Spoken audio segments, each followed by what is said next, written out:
It was 1780, and the Revolutionary War was raging. A small group of earnest Christians gathered to pray and worship in each other's homes. With such a simple act, they could not have known that they were making history. But together, they established the Presbyterian Congregation in Georgetown, which stands today as the oldest church in our nation's capital with a continuous ministry. What keeps a church thriving for more than 200 years? Woven into the very fabric of this church, and still its hallmark today, is a rich heritage of inspired preaching and magnificent music that glorify God. Mission work that changes the lives of givers and receivers alike, and enriching fellowship sustained by shared worship. Since before our nation was founded, Georgetown Presbyterian Church has offered a vibrant religious home. Those who worship here today step into the stream of history that has included presidents, paupers, and everyone in between. The church's first minister, Stephen Bloomer Balch, was so highly regarded as a scholar that George Washington asked him to personally educate Washington's two nephews at Columbia Academy, a school Balch had founded. A Princeton graduate and a captain in the Revolutionary Army, Balch was instrumental in the city's cultural and spiritual growth.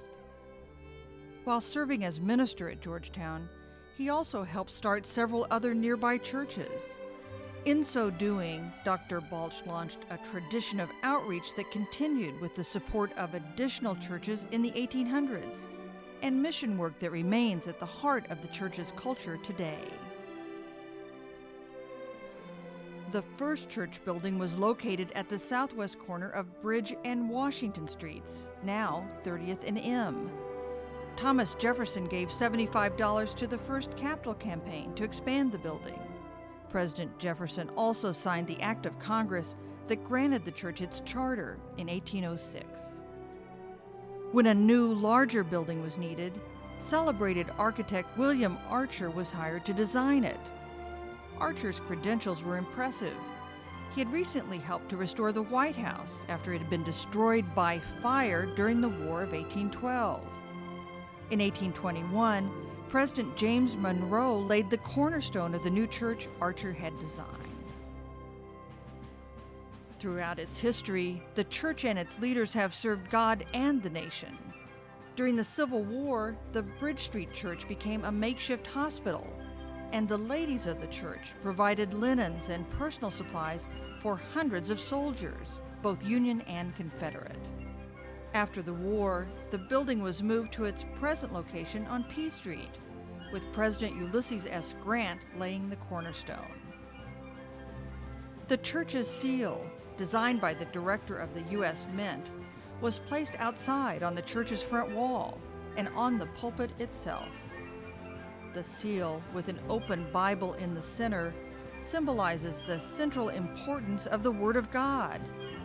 In the 1950s, Dr. Russell Straub, a gifted preacher, led a building restoration program that gave us our present-day church, including the powerful Aeolian Skinner organ that anchors the church's renowned music program.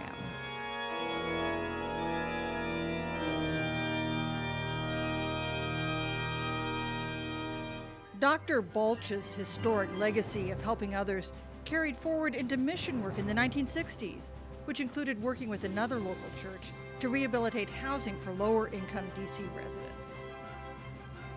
In the 70s, the church helped to resettle refugees from Vietnam, including a family who lived in the building while parishioners helped them find housing and employment. Currently, we support the Georgetown Ministry Center, which provides emergency services to the homeless, and we host a floating shelter during winter months.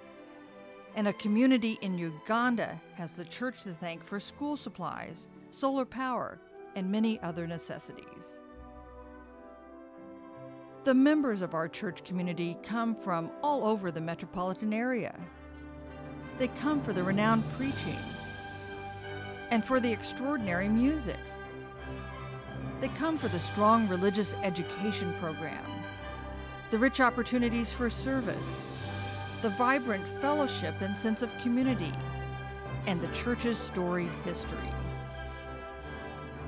Whatever it is that draws people to Georgetown Presbyterian Church, here they find a spiritual home with much to offer. A place where, in the words of Stephen Bloomer Balch, they can worship the true and living God. A church that has carried forward through the centuries the promise of its founders, to hear the Word of God and to serve and glorify Him. With God's continued blessing, this proud heritage will also be a rich legacy for countless generations yet to come.